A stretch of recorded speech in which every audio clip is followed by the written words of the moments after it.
ipar itu memang kadang-kadang justru malah menjadi sesuatu yang membahayakan.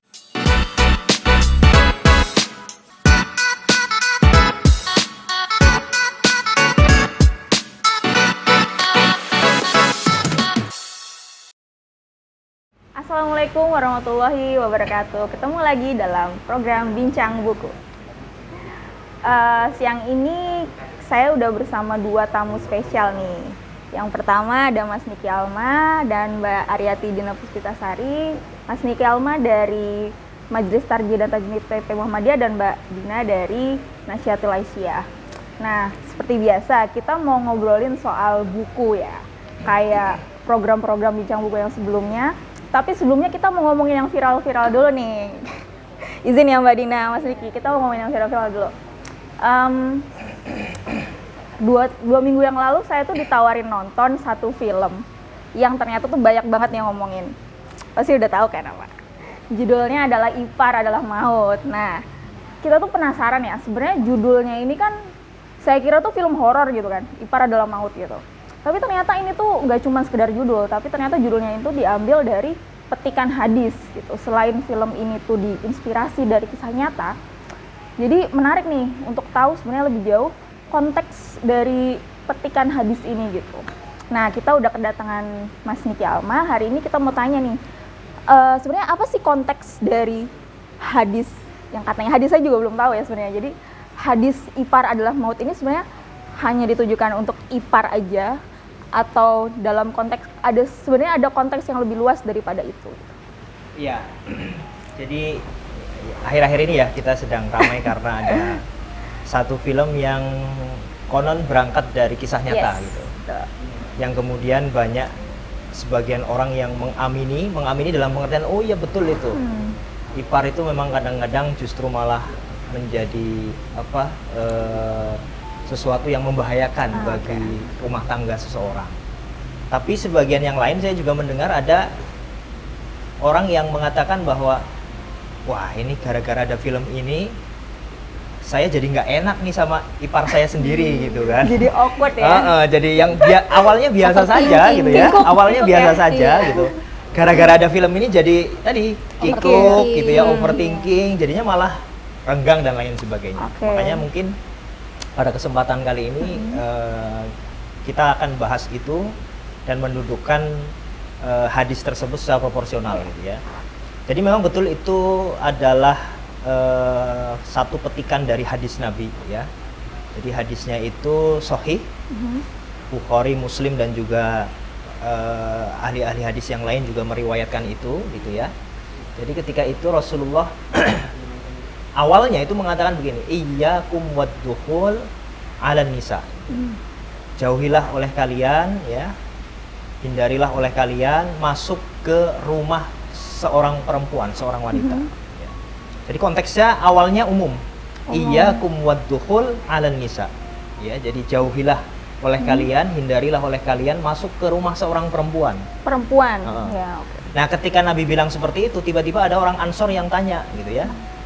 Afaro'aital hamwa gitu. Kalau misalkan kita masuk ke rumah ipar kita ya atau al-hamwa ya, itu bagaimana ya Rasul gitu ya. Rasul kemudian menjawab al-hamwu al-maut ya. Ipar itu adalah maut. Nah, jadi konteksnya begitu. Oke. Konteksnya itu adalah awalnya Rasulullah mengadres isu ini secara umum. Jadi jangan masuk ke rumah atau tempat tinggal seorang perempuan gitu ya, yang tinggal sendiri kalau kita kemudian tidak ada mahram dan lain sebagainya. Lalu kemudian ada yang tanya, gimana kalau kita masuk ke rumahnya ipar kita ya Nabi gitu kan. Nah, Nabi kemudian bilang alhamul maut, ipar itu adalah maut. Nah, dari sini kemudian para ulama menjelaskan ya bahwa yang dimaksud alhamu itu adalah keluarga dari pihak suami atau istri. Jadi bisa dimaknai alhamu itu tidak hanya sekedar ipar, tapi ahluz zaujah ya. Jadi sebagian ulama ada yang mengatakan ahluz zaujah, kal abawaini ya, akhwaini dan seterusnya. Maksudnya bisa kedua orang tuanya saudara-saudaranya, maksudnya saudara ipar atau sepupu-sepupunya, termasuk paman-pamannya dan seterusnya. Jadi al-hambu itu secara kebahasan sesungguhnya maknanya umum. Jadi tidak hanya sekedar sister brother in law gitu, bukan ya, secara kebahasaan. Tapi kemudian memang konteks pertanyaan dalam hadis tersebut merujuk pada tadi konteks saudara ipar. Tapi sesungguhnya hadis ini itu berlaku bagi semuanya, tidak hanya sekedar saudara ipar. Artinya kalau kita masuk ke tempat seseorang yang di sana orang tersebut sendirian dan kita sendirian padahal itu bukan mahram. Nah, sebenarnya larangan itu berlaku juga, gitu ya. Jadi tidak hanya sekedar ipar gitu. Nah, al-maut di sini tuh maksudnya bukan kemudian otomatis semua ipar, semua saudara itu jadi kemudian malapetaka, sumber malapetaka, tidak seperti itu gitu. Nah, kita harus kembalikan pada konteks sabda Nabi yang pertama tadi, iyyakum waddukhul 'alan nisa. Ya, jauhilah oleh kalian untuk masuk ke tempat tinggal seorang wanita. Dan ini terbukti bahwa dalam Sahih Bukhari, ya, kitab Sahih Bukhari atau Sahih Muslim itu hadis ini ditempatkan pada satu bab yang membahas tentang larangan kholwat antara seorang laki-laki dengan seorang perempuan yang tidak ada muhrimnya, tidak ada mahramnya. Makanya kemudian Sahih Bukhari itu memasukkan hadis ini, ya, Imam Al-Bukhari memasukkan hadis ini dalam bab la yakhluwanna rajulun bimra'atin illa di mahram. Jadi bab tentang larangan berkholwatnya antara laki-laki dan perempuan. Secara umum gitu. Lah, hadis ini kemudian dimasukkan dalam konteks itu. Bagian itu. Sehingga jadi maksudnya sebenarnya larangan berkholwat itu tidak hanya sekedar dengan ipar, tidak hanya sekedar dengan saudara dekat, tapi juga berlaku untuk umum. Yang selain mahram ya. Nah, kemungkinan orang Ansor itu dalam hadis itu tanya, ya, kalau ipar itu bagaimana? Gitu. Karena mungkin zaman dulu dan mungkin zaman sekarang juga banyak terjadi. Saudara ipar atau paman, ya, saudara dari istri, saudara dari suami itu kan kadang sudah akrab dekat gitu, yang kemudian dianggap jadi nggak apa-apa nih kalau kita misalkan nggak pakai jilbab atau nggak pakai nggak menutup aurat, padahal sebenarnya itu bukan mahram, ya, harus ada kewajiban kita, batasan-batasan di sana. Gitu, Mbak. Berarti itu lebih ke ini ya, pencegahan ya sebenarnya. Betul. Jadi sebenarnya Nabi mengatakan seperti itu agar kita berhati-hati dalam pengertian bahwa sedekat apapun hubungan kita dengan keluarga, gitu ya, tetap masih ada batas-batasnya. Gitu ya. Bukan berarti kemudian ini tadi ya memberikan stereotip yang tidak baik kepada ipar atau kepada paman dan seterusnya, bukan begitu. Nabi saya yakin tidak bermaksud untuk memberikan stereotip seperti itu, tapi untuk kita waspada bahwa setan itu bisa masuk dalam lingkungan yang bagaimanapun gitu, termasuk dalam saudara-saudara dekat. Yang masih dalam hubungan darah sekalipun gitu ya. Kalau misalnya di Indonesia ini kan kita budayanya masyarakat komunal ya gitu. Ternyata kan tadi setelah kita gali-gali ini kan udah lama, misalnya bahkan pada zaman Nabi sudah disinggung gitu. Jadi bukan fenomena baru. Kalau misalnya di Indonesia nih pandangan Mbak Dina dan Mas Diki gimana? Kita kan punya budaya komunal gitu. Kadang-kadang kan ada mungkin di Jawa ya, misalnya tinggal rumah besar, banyak keluarga gitu. Gimana kemudian untuk menegosiasikan hal ini gitu? Misalnya masih banyak nggak sih terjadi sampai sekarang dan jadi sumber kerapuhan keluarga gitu? Mungkin Mbak Dina. Banyak dari keluarga Indonesia itu yang punya semacam filosofi ya, mangan ramangan sing penting ngumpul, ya kan, ada filosofi itu ya Mbak ya, khususnya di Jawa ya gitu. Jadi madang ora madang sing penting ngumpul gitu kan. Ini menjadi satu mungkin jadi kultur Mbak ya, menurut saya gitu, sehingga orang akhirnya memilih untuk berkumpul di satu rumah yang banyak kepala keluarganya bahkan, atau kemudian ya tadi misalnya adiknya ikut dengan kakaknya misal gitu ya, atau kakaknya ikut dengan adiknya gitu. Akhirnya tulang punggung dari rumah itu sendiri pun juga banyak atau bertumpu pada satu orang yang mungkin memiliki peran lebih gitu ya. Nah, sosiologis yang seperti ini menurut saya memang tadi pencegahan itu memang penting ya Mbak ya, tetapi juga kemudian tidak menjadikan hal ini orang tuh jadi overthinking nih gitu sama adiknya, sama keluarganya gitu ya. Yang penting adalah di pencegahan itu seperti apa mekanisme di dalam keluarga bisa mengkomunikasikan. Misal di situ masih ada orang yang paling tua nih, misalnya siapa, bapak gitu ya, bapak atau ibu gitu, yang juga perlu untuk memahami, menurut saya memahami agama dengan baik gitu Ustadz gitu. Karena kadang-kadang hal itu juga kalau di film nih misalnya gitu ya, itu juga peran dari orang tua itu kan pengaruhnya cukup besar gitu. Dimana si ibu menitipkan adiknya kepada kakaknya gitu kan, untuk kemudian diopeni, dirawat, diasuh gitu kan ya gitu. Nah, padahal model pengasuhan dari ibu itu juga cukup mempengaruhi antara dua kakak beradik ini gitu kan. Yang sempat kemudian ada banding-banding gitu kan, baru dua Mbak. Kalau dalam satu keluarga yang satu rumah banyak gitu kan, gimana bisa, pasti akan ngebanding-bandingin kan ya gitu. Terus konfliknya akan banyak, belum lagi nanti sama anak-anaknya juga kan gitu. Anaknya si ini akan terjadi persoalan gitu. Iya, nah memang pemahaman agama menurut saya di orang tua itu memang sangat penting sekali dalam proses untuk pencegahan ataupun untuk meminimalisir terjadinya persoalan-persoalan seperti ini yang tentu sangat tidak kita inginkan ya, terjadi perkawinan sedarah apalagi gitu ya. Banyak misalnya juga banyak kasus-kasus seperti itu gitu. Kalau kacamata NA melihat bahkan ya yang kakak dan adik gitu kan terjadi ini juga karena di rumah juga tidak ada sekat mungkin gitu ya. Rumah yang mungkin sepetak dan lain sebagainya, belum lagi kalau sudah mulai menginjak masa remaja, sudah yang perempuan misalnya sudah haid, yang laki-laki juga sudah akil balik ya gitu. Jadi ini penting sekali pemahaman agama masuk di keluarga sejak dini mungkin gitu. Nah, itu dulu mungkin dari saya. Ya, berarti kalau Mas Diki ada tanggapan nggak? Iya, mungkin tadi menyambung dengan apa yang disampaikan oleh Mbak Arina ya. Saya kira sangat relevan dari yang disampaikan oleh Mbak Arina itu, dan Ariati ya, maaf ya. Kok Arina?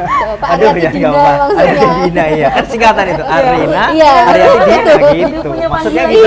Iya. Maksudnya gitu tadi ya. Jadi di buku yang ini saya pegang ini ya, ini Tuntunan Menuju Keluarga Sakinah, yang ini adalah putusan Tarjih Muhammadiyah gitu ya, kerjasama antara Majelis Tarjih dan pimpinan pusat Aisyah ketika itu, menyusun satu pedoman agar kita semua ya, keluarga itu bisa mencapai tujuan kita berkeluarga, yaitu mewujudkan keluarga sakinah. Nah, yang disampaikan oleh Mbak Arina, saya tetap Arina aja, Ariati Dina gitu ya. Baik, Ustaz. Nama baru buat saya. Sesungguhnya relevan dengan apa yang terdapat dalam buku ini. Misalkan di bagian hak dan kewajiban antar anggota keluarga itu ya, itu ada pembahasan tentang kewajiban antar anggota keluarga selain keluarga inti gitu. Jadi keluarga inti mungkin tadi ya, suami, istri, anak-anak. Tapi kadang-kadang ada saudara-saudara tadi, paman, ipar ya, sepupu dan lain sebagainya yang mungkin ikut gitu dalam tradisi kita, ikut dalam rumah kita ya, atau dalam tempat tinggal kita dan seterusnya. Nah, yang paling penting di sini poinnya ada tadi yang disampaikan oleh Mbak Arina tadi ya, mengajak dan mengingatkan keluarga agar memiliki komitmen terhadap Islam. Nah, ini sesungguhnya sangat relevan sekali bahwa pemahaman dan pendidikan keagamaan itu wajib dimiliki oleh tidak hanya orang tua saja, tapi perlu juga untuk anggota-anggota keluarga yang lain. Saya kira adanya adanya kasus-kasus atau fenomena-fenomena semacam itu barangkali ketika kita memang sudah tidak terlalu menjadikan agama sebagai sebuah pedoman, ya, sehingga ada mohon maaf mungkin ipar yang justru selingkuh dengan suami dari Suami kakaknya, suami dari adiknya dan seterusnya. Barangkali karena memang, dan saya yakin ada pengaruh ketidakmauan dia untuk melihat agama sebagai sebuah kompas gitu. Padahal agama itu menjadi satu pedoman yang perlu kita pegangi, perlu kita pedomani. Kalau insya Allah kita semua sudah memperdomani pemahaman agama yang baik begitu, hal-hal yang seperti itu meskipun ada peluang-peluang kayak tadi ya, satu rumah dan lain sebagainya, di mana aja pasti ada. Dan setan itu saya kira juga tidak mengenal tempat gitu ya, mau di mana saja, keluarganya ustadz atau keluarganya kiai, saya kira ada gitu ya kesempatan-kesempatan itu. Tapi kalau kita sudah komitmen ya menjaga keutuhan, menjaga persatuan keluarga, saya kira hal-hal yang seperti itu bisa dihindari. Gitu. Ya nambahin dikit, Tat. Ya, ini kan tadi di keluarga sakinah ya, begitu juga kalau di keluarga muda tangguhnya NA, Mbak, Nasihatul Aisyah, Ustaz. Nomor satu, pilar nomor satu itu adalah kokoh akidah dan akhlak. Ya, kokoh akidah dan akhlak itu sebagai dasar ketauhidan. Menurut kami, ketika satu keluarga itu dibangun di atas landasan tauhid yang kuat, nanti ke bawah misalnya kami punya pilar-pilar yang lain, pilar sehat jasmani rohani, pilar kesetaraan, pilar literasi, sampai pilar eco-family bahkan gitu. Itu berawal dari ketauhidan. Menurut kami begitu, Ustaz. Ya tadi kokoh akidah dan akhlak tadi itu kalau di keluarga muda tangguh Nasihatul Aisyah pilar nomor satu. Saya kira bagus sekali itu. Perlu dibaca juga oleh warga Muhammadiyah dan Aisyah gitu ya. Apa tadi ini ya Mbak? Nama Keluarga Muda Tangguh. Itu sudah jadi buku ya Mbak ya? Sudah, alhamdulillah Draft, di Tanwir kemarin itu sudah sebenarnya tahun lalu Tat gitu. Itu sudah menjadi pedoman kami, tapi kemudian dilakukan revisi lagi ya oleh teman-teman tim melihat persoalan-persoalan kekini. Akhirnya kemarin di Tanwir alhamdulillah sudah selesai dibahas dan sudah ditanfiskan. Mudah-mudahan bisa segera di launching nanti. Mudah-mudahan dapat support juga dari SM. Betul. Biar kita semua bisa ikut mengkonsumsi dan membaca itu ya Mbak ya. Bisa melengkapi buku ini. Saya kira betul itu. Udah siap. Berarti saya simpulkan bahwasanya pemahaman agama tuh yang paling penting, yang jadi fondasi dalam membangun keluarga yang sakinah ini gitu. Tapi saya tadi dengar ada poin kedua dari Mbak Dina, yaitu kesetaraan ya. Saya mau nanya nih sama Mas Diki dan Mbak Dina, bagaimana sih memposisikan kesetaraan ini dalam keluarga sakinah gitu? Di mana gitu? Seberapa penting kesetaraan ini gitu dalam konteks menjaga keutuhan keluarga juga?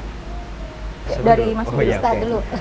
Ya, saya kira ini menjadi satu satu terobosan di kita di Muhammadiyah dan juga Aisyah ketika melihat laki-laki dan perempuan itu bukan sebagai subordinasi gitu ya, dan menjadikan laki-laki dan perempuan itu punya posisi yang setara di hadapan Allah gitu ya.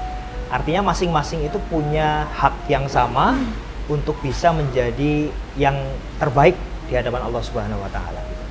Karena di sebagian praktek masyarakat kita ya, itu ada yang menganggap bahwa perempuan itu ya urusannya hanya istilahnya itu bahasa Jawanya domestik, praktikal, itu dapur, sumur, itu istilahnya itu bahasa Jawa, kasur, dapur, sumur, kasur gitu. Tiga sur itu dapur, sumur, kasur. Yang itu sesungguhnya dalam konteks Muhammadiyah, dalam perspektif Muhammadiyah itu mendiskreditkan wanita dalam pengertian bahwa kalau memang wanita itu atau perempuan itu pengen mengaktualisasikan diri, lalu kemudian kok suaminya justru malah mengekang dia, menurut saya itu bagian dari tadi ketidaksetaraan dalam keluarga. Makanya dalam keluarga itu perlu ada komunikasi yang baik. Ya, makanya perlu kita itu istilahnya berinteraksi secara bil ma'ruf, secara baik dan benar. Baik dan benar itu salah satunya tadi membuka dialog antara suami dan istri ya, masing-masing punya keinginan apa, cita-cita apa yang itu bisa dikomunikasikan seharusnya. Jangan kemudian selalu yang salah satu ini harus ikut ini atau yang salah satu ini harus ikut itu gitu. Nah itu yang menurut saya dalam perspektif keluarga sakinah ini perlu kita tonjolkan juga, bahwa dalam kita berkeluarga itu sama-sama punya hak, sama-sama punya kewajiban yang sama-sama satu sama lain itu bisa atau perlu untuk tahu, gitu, perlu untuk tahu gitu. Kalau memang tadi seorang istri, seorang perempuan memang memilih untuk mengerjakan hal-hal yang domestik saja gitu, tapi itu berangkat dari kemauannya, keinginannya, kesadarannya, saya kira itu fine-fine aja. Masalah, itu ya. bukan bagian dari merendahkan derajat perempuan.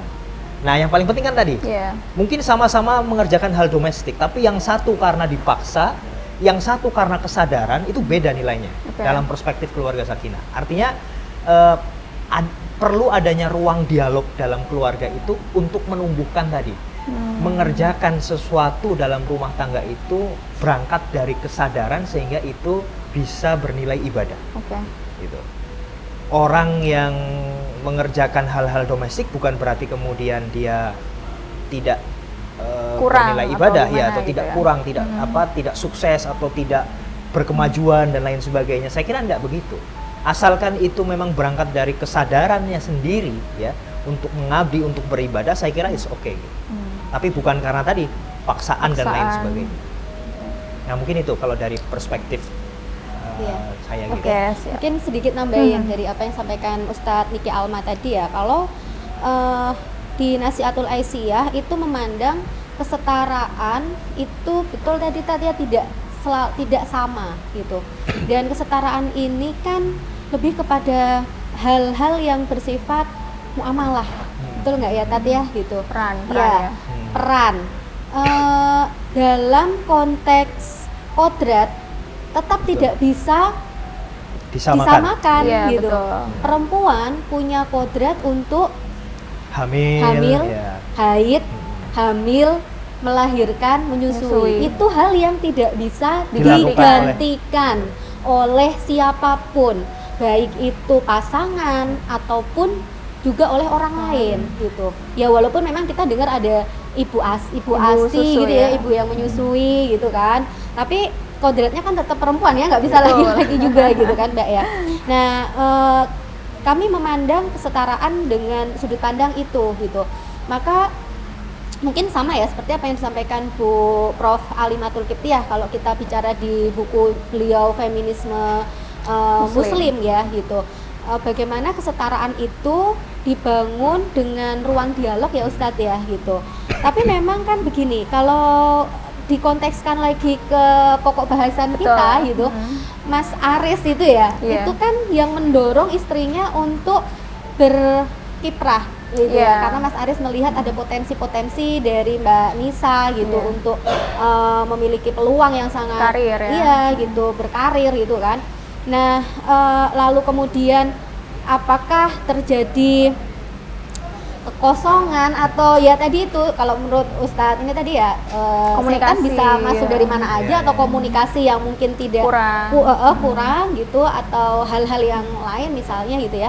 Saya rasa memang salah satu menurut saya keluarga sakinah itu aspek keluarga sakinah adalah komunikasi yang baik antara suami istri gitu, karena sejatinya mungkin keluarga itu dibangun justru dari komunikasi yang baik gitu ya tadi ya, bahkan sampai katakanlah nanti usia produktif itu sudah hilang gitu ya, sudah berganti dengan usia yang tidak produktif lagi, apalagi kalau untuk perempuan ya gitu kan. Kalau laki-laki kan lebih panjang usia produktifnya gitu, yang bisa mengikat dan menjadikan keluarga ini menjadi sakinah salah satunya adalah kuncinya di komunikasi itu menurut saya gitu. Sehingga keterbukaan antar pasangan, apapun yang dia rasakan, apapun yang terjadi, saya rasa ini adalah kunci ya untuk menjadi keluarga yang sakinah, keluarga yang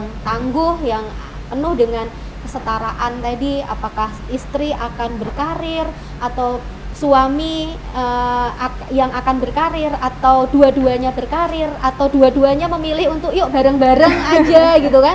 Ini harus dilandasi dengan kesadaran bersama gitu. Ya. Itu Mbak. ngomong-ngomong tentang kesetaraan, lalu tadi pemahaman agama gitu, bagaimana tentang ini kesetaraan mengambil keputusan dalam keluarga ya, karena kan juga erat ya ketika tadi bahasan awal kita yang ada ipar yang numpang di rumah gitu, siapa yang mengambil keputusan kemudian mencegah atau kemudian mengarahkan gitu. Ketika berbicara masalah kesetaraan perempuan, laki-laki dan perempuan dalam keluarga, siapa sih yang sebenarnya berhak atau kira-kira punya sumbang suara untuk kemudian mencegah gitu, kayak ngasih masukan dalam hal-hal yang mungkin dianggap menuju kepada mudorot gitu. Dalam konteks ini bagaimana? Kalau tadi ya kita kembali ke ini masih ipar adalah maut ya, masih ada kaitannya dengan masih dalam bingkai itu ya kan? Iya masih. Oke, jadi siapa yang memutuskan gitu ya, atau siapa yang kemudian manage, mengatur itu semua? Saya kira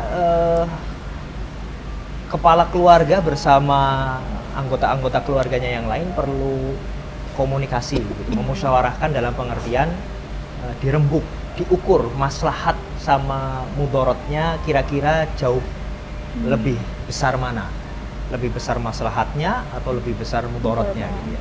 Sebagai contoh misalkan, tentu ini tidak bisa dipukul rata ya. Setiap keluarga ketika ada ipar yang mau nunut atau mau tinggal di sana kemudian jadi tidak boleh atau semuanya jadi boleh. Saya kira ini perlu dilihat dari kacamata yang beda-beda gitu ya, tergantung kondisi masing-masing. Misalkan saya misalkan ada rumah tempat tinggal yang mungkin cukup besar begitu ya, kamarnya banyak dan itu terpisah dengan kamar inti gitu ya. Saya kira kalau memang kita mau membantu anggota keluarga, saudara istri kita gitu ya, yang mungkin tinggal di tempat tiga gitu ya, kalau itu sudah dirembuk bersama, ditimbang dan seterusnya, ternyata mungkin anaknya, saudaranya ini memang orang yang tidak berpunya sehingga kalau ngekos malah memberatkan gitu ya. Oke, nggak apa-apa, tempat tetap tinggal di situ, tapi dengan tadi memberikan pengertian, pemahaman batasan-batasannya bagaimana gitu ya. Tentu dengan tadi melihat kondisi, kalau kita rumahnya mohon maaf kamarnya cuma satu begitu ya, hanya untuk kita dan istri kita gitu ya. Nah, kurang kondusif gitu ya. Kurang kondusif tentu. Secara kondisi pasti sangat kurang kondusif gitu. Bagaimanapun kita sudah memberikan pengertian, pemahaman kepada saudara istri kita itu, pasti akan potensi-potensi untuk mohon maaf mungkin hal-hal yang tidak kita inginkan akan selalu lebih besar dibandingkan tadi kita punya tempat tinggal yang cukup layak ya, punya ada beberapa kamar, bahkan syukur-syukur kalau kamarnya itu sengaja dibuat kayak kos di luar begitu. Saya kira itu fine-fine aja gitu. Tapi tadi tetap ditimbang maslahat mudorotnya, dikasih pengertian bahwa meskipun kamu saudara istri ya atau saudara keluarga begitu, tetap ada batasan-batasan. Kalau keluar tetap harus menutup aurat gitu kan, harus memakai jilbab misalkan kalau dia perempuan gitu ya. Termasuk ya tadi hubungan dengan anak-anaknya dan seterusnya itu perlu dikasih pengertian sejak awal.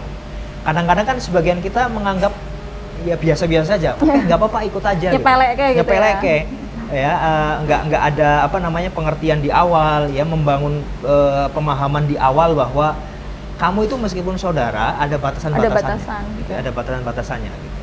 Nah itu yang saya kira perlu ditekankan. Apalagi saya kira film itu niatnya mungkin bagus ya, memberi warning ya, peringatan lah kepada kita gitu. Karena mungkin sebagian masyarakat kita ada yang seperti itu, maka kemudian diberikan peringatan, saya kira bagus. Tapi di satu sisi juga tadi jangan sampai itu justru malah membuat stereotip yang nggak bagus, yang buruk gitu, yang selama ini biasa-biasa saja. Misalkan saya dengan ipar saya biasa-biasa saja, dengan ada film itu kemudian jadi renggang, justru malah jadi nggak enak. Padahal nggak gitu cuma kan. ipar gitu, Padahal nggak cuma ipar, sama anggota paman, keluarga sepupu dan lain sebagainya begitu. Ada yang dengan, walaupun ini juga ya Tati ya kan, kalau tadi Ustadz menyampaikan orang tua atau mertua gitu, itu kan juga perlu, ada.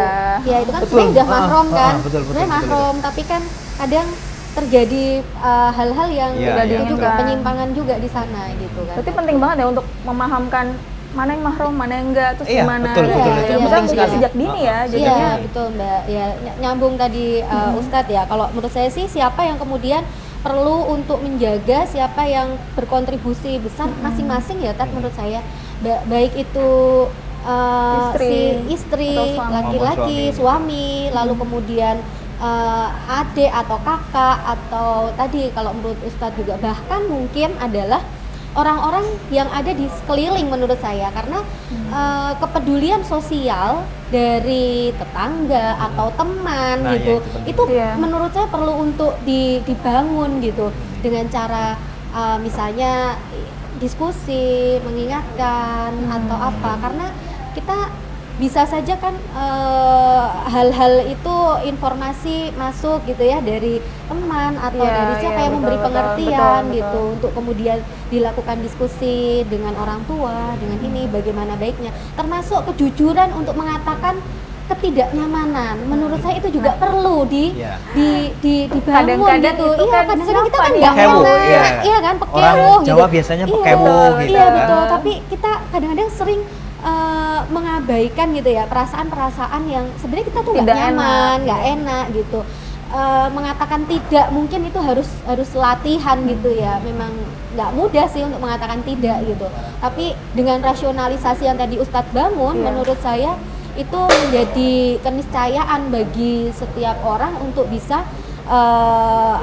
mempertimbangkan hal-hal yang terjadi.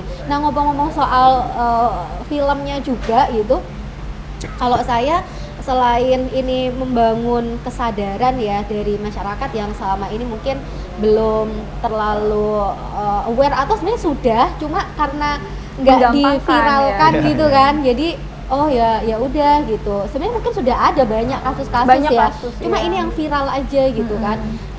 Saya mungkin juga akan mencermati dari sudut pandang yang lain, semoga gitu ya film-film yang seperti ini juga muncul nanti dari sudut pandang misalnya bahwa misalnya stunting itu juga bisa jadi gitu karena pengaruh dari keluarga yang lain yang misalnya harusnya nih udah ASI eksklusif nih Iya. gitu ya, terus ASI 2 tahun kayak gitu, tidak ditambahkan dengan misalnya susu formula Iya. atau yang lain gitu ya, tapi karena pengaruh-pengaruh dari keluarga besar yang tadi betul. masuk ya kan, kita nggak tahu juga gitu. Nah, mungkin bisa saja hal-hal tersebut terjadi. Saya berharap sih habis ini juga, Juga ada di-highlight film-film ya. ya yang memunculkan persoalan-persoalan keperempuanan, persoalan-persoalan generasi bangsa yang lain yang mungkin memang ya kalau bisa seviral Ipar Ini. Adalah Maut gitu ya. Benar, Ya benar. alhamdulillah gitu. Tapi banyak persoalan-persoalan sosial yang kaitannya dengan ke depan generasi masa depan itu yang perlu untuk dibuat Ditonjolkan, gitu, menurut saya, ya. ditonjolkan. Oke, berarti yang paling krusial sebenarnya pengetahuan agama tadi yang kita balik lagi ke awal ya gitu. Terus bicara masalah kesetaraan berarti entah laki-laki atau perempuan sebelum menikah dalam konteks setara tadi sama-sama harus memperbanyak pengetahuan agama ya. Bukan cuma yang laki-laki saja namun juga perempuan melihat dalam mengambil keputusan pun sumbangsih dari istri atau keluarga yang lain itu sangat penting gitu kan. Jadi saya rasa nggak relevan ya sekarang ketika bilang kamu cari suami yang Pintar lebih agama. agamanya lebih Iya. daripada kamu gitu. Kamu jangan kepinteran, kamu jangan terlalu tinggi degree-nya, nanti cowok nggak ada yang mau gitu. Padahal pada realitanya sekarang gitu, kalau misalnya tidak sama-sama paham gitu, siapa yang mau mengingatkan ketika ada hal-hal yang tidak dipahami salah satu dari mungkin anggota keluarga itu gitu. Terakhir kali ya gitu, dari perspektif Nahdlatul Aisyah sebenarnya saya penasaran, ini kan perannya sangat besar ya, berbicara masalah pemahaman agama pasti harus dipupuk dari sebelum membangun keluarga gitu. Di mana sih posisi Nahdlatul Aisyah sendiri dalam di tengah-tengah calon keluarga muda ini gitu untuk mempersiapkan, entah ini karena ini perempuan mungkin ya, Nahdlatul Aisyah kan bergerak bersama perempuan-perempuan muda gitu, mungkin di Muhammadiyah juga ada gitu. Seperti apa sih posisinya Nahdlatul Aisyah gitu untuk menyiapkan itu? Baik, yang pertama Mbak, di Nahdlatul Aisyah itu kita punya program namanya pranikah ya, jadi pelatihan pranikah itu untuk teman-teman baik laki-laki perempuan, khususnya lebih memang banyak ininya perempuan ya, tapi kita membuka juga untuk teman laki-laki ya, bisa belajar gitu tentang apa sih yang harus disiapkan gitu. Mulai dari memilih calon pasangan. Saya ingat betul ketika kemarin saya di Lamongan bersama Ustadz Pit Haidir, Pit Haidir. beliau mengatakan jalan pertama keluarga sakinah adalah memilih pasangan, katanya gitu. Itu kata beliau gitu. Jadi dimulai dari memilih pasangan. Jadi NA itu pelatihan pranikah itu dimulai dari bagaimana mencari pasangan, terus sampai nanti termasuk finansial keluarga seperti apa. Ini untuk yang belum menikah gitu, pranikah gitu, dan belum punya calon, belum punya pasangan. Bagi yang sudah punya pasangan, kami bekerja sama dengan KUA itu untuk mengadakan Samara Course. Jadi yang sudah Samara Course. Iya, yang sudah akan ke jenjang pernikahan gitu. Sudah punya pasangan, sudah masukkan ini ya di KUA gitu. Nah, itu namanya Samara Course. Menarik berdua ya, berarti menarik. mereka Berdua, datang. iya Tat, berdua gitu. Okay. Jadi harapannya itu dibangun kan Bersama. iya bersama gitu, perspektif itu gitu. Nah, setelah di Samara Course gitu, nanti kita juga punya komunitas-komunitas yang kita sebut dengan Family Learning Center. Jadi keluarga, pusat pembelajaran keluarga.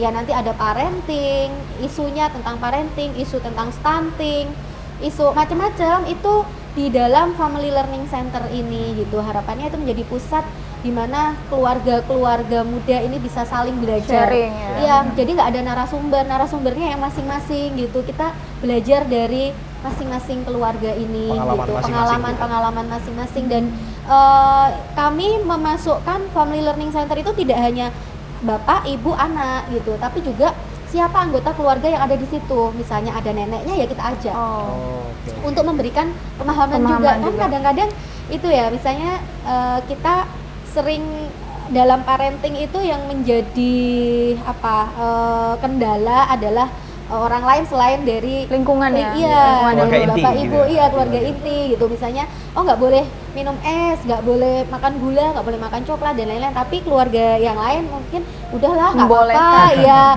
nonton TV ini kasihan loh kayak gini gitu kan. Nah, itu kan sering terjadi begitu ya. Betul. Jadi itu juga diberi pemahaman juga sehingga satu keluarga yang ada di dalam satu rumah, bahkan mungkin kalau bukan neneknya, mungkin juga bibinya atau ART-nya gitu, itu sama-sama memiliki pemahaman yang sama gitu. Itu dan tentu kajian kami punya rajin namanya gerakan mengaji Nasihatul Aisyah kan gitu. Nah, ini juga kami masukkan gerakan-gerakan rajin ini, kegiatan kajian-kajiannya itu isu-isu tentang keluarga tangguh Nasihatul Aisyah gitu. Dengan berbagai pilar-pilarnya tadi dikupas gitu. Harapannya itu bisa membantu ya Mbak ya untuk mengokohkan keluarga muda khususnya tidak hanya Nasihatul Aisyah tapi juga secara umum begitu. Kurang lebih seperti itu. Itu cara daftarnya gimana itu Mbak? Kegiatan program-program yang tadi itu? Hanya di PPNA atau di daerah-daerah? Semua ya Tat, karena ini adalah program nasional. Nah, masing-masing wilayah itu memiliki mengkoordinir ya. Ya, memiliki kearifan lokal untuk bisa menyelenggarakan kegiatan-kegiatan itu. Tidak hanya wilayah, daerah bahkan juga boleh, cabang, ranting itu bahkan juga boleh ketika SDM-nya kuat gitu ya. Kita tentunya bermitra ya, berjejaring dengan banyak pihak gitu untuk menjadi narasumber, untuk menjadi tempat. Misalnya teman-teman di PCNA Gamping itu kegiatan muslimahnya, rajinnya itu kerjasama dengan Masjid Suja gitu. Ya. Jadi itu salah satu bersinergi juga ya dengan sinergi betul dengan pihak-pihak pihak-pihak yang bisa kita jadikan mitra. Gitu Ustaz. Menarik banget ya, berarti selain kita tadi awalnya ngomongin buku, kita juga bisa tahu program-program bermanfaat apa sih yang bisa mungkin diikuti sama teman-teman penonton SMTV di luar sana gitu. Oke, kita ngobrol udah panjang banget ya. Kami mengucapkan terima kasih ke Mas Niki dan Mbak Dina sudah berkenan datang pada program Bincang Buku kali ini. Dan jangan lupa buku ini juga masih tersedia di toko Suara Muhammadiyah. Dan teman-teman yang mau kumpul-kumpul, ada acara meeting atau santai-santai bisa langsung datang ke SM Tower Malioboro di lantai 8 atau yang biasa kita sebut namanya Suaramu Cafe. Nih, kita cozy banget kan di sini. Jadi kayak mungkin teman-teman bisa kalau ada yang tertarik bisa langsung datang ke sini. Oke. Terima kasih sebelumnya Mbak Dina dan Mas Niki. Saksikan terus Bincang Buku di channel SMTV. Bye.